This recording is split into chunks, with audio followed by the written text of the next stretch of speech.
would be expected to shift for themselves as they please.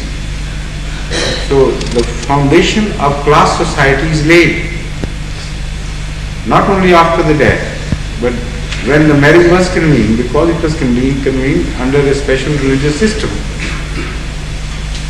So this separation, this gap, increasing gap between wealth of the haves and the have-nots is also, if not entirely, resulted from the marriage system, but marriage system cannot be totally divorced from this.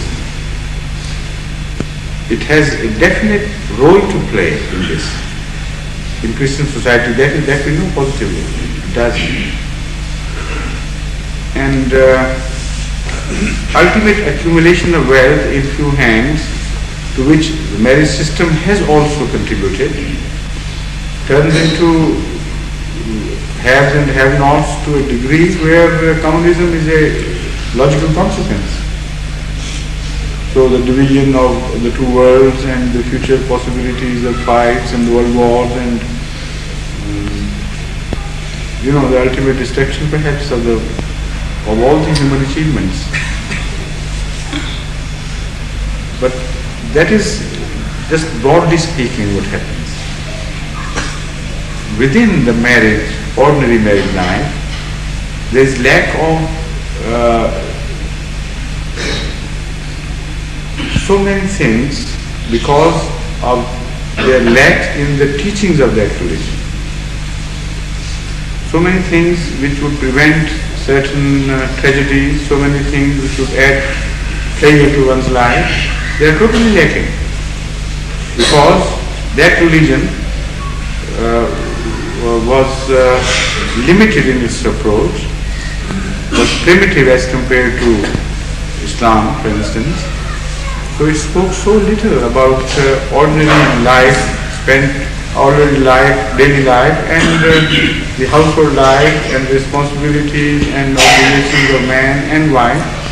Islam has spoken in such detail and with such deep interest in human life that when you compare the day-to-day teachings of how husband should treat the wife and how the wife should treat the husband and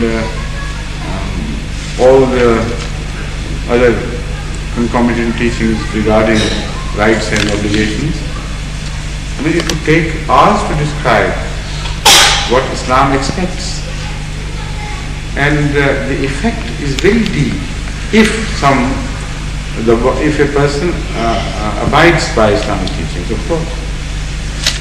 The unfortunate situation is that in the West, they interpret Islam from the Islam which is nowadays practiced.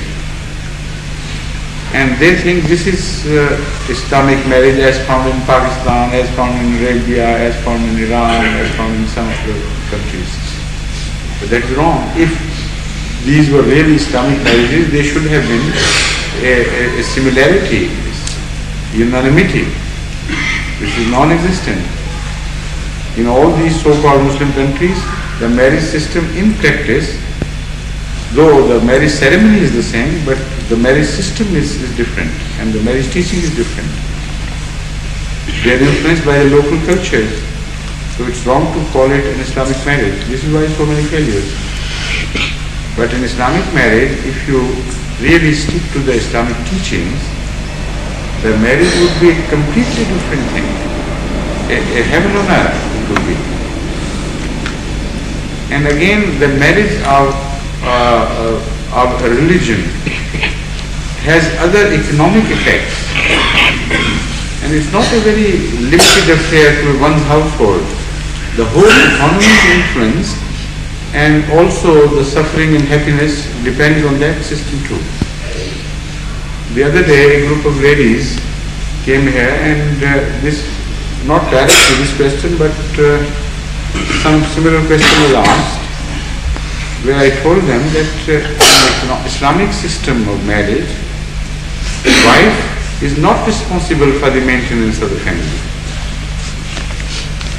It is entirely the responsibility of the husband And if the wife earns something, is up to her sweet will, whether she likes to spend on the children or the husband or the household or not.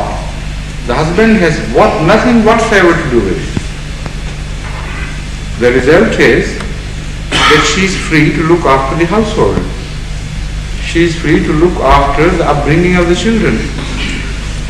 She is free to contribute towards the happiness of daily life, much more so than if she were employed outside and were turning along with the wheel of economy. When I told this to them, many ladies jumped from their seats. They said, this is Islam, this is wonderful. You remember it? So happy. We are suffering here. In this so-called emancipated society, there are no rights for women. What a beautiful thing it is. So the economy is also influenced now. And the future, the upbringing of the future generation is also influenced in this regard as well. From another angle I spoke before, but now look at a wife who is not responsible for the maintenance of the house. All she is responsible for is to make the house a heaven for the husband and for the children. Close family relationship would be involved, and it will be a completely different social structure. But that's not all. Islamic moral teachings go with the success or otherwise of a marriage. Why so many homes are breaking in the West? It is because they don't know what Islamic moral system is. Or even if they knew, they wouldn't follow it. They have gone so far away now, unfortunately. The Islamic concept of morality, the segregation of sexes, the veil, the so-called veil which the West mocks at, they all contribute towards a strong family system.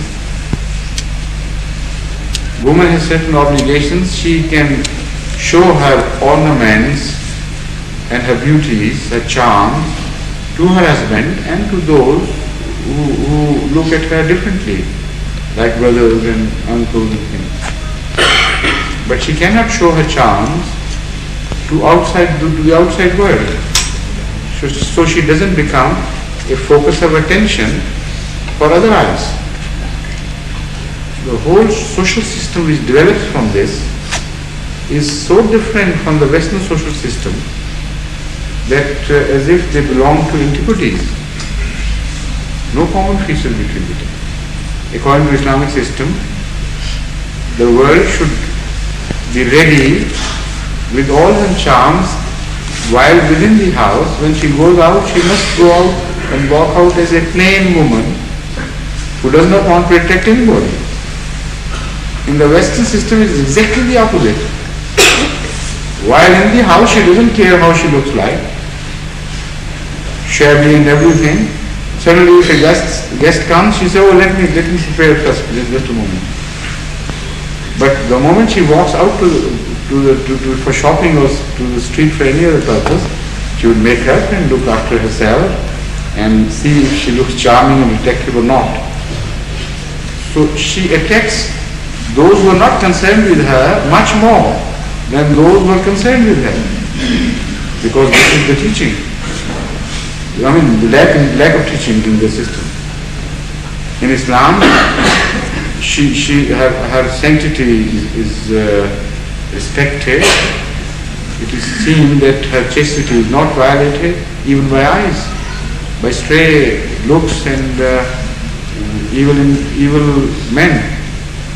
So all she is left with her husband, and whatever the husband is left with is his wife.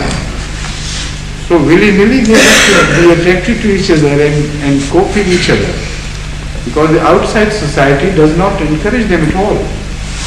There's nothing of charm for them. I mean, if this society is established, I mean.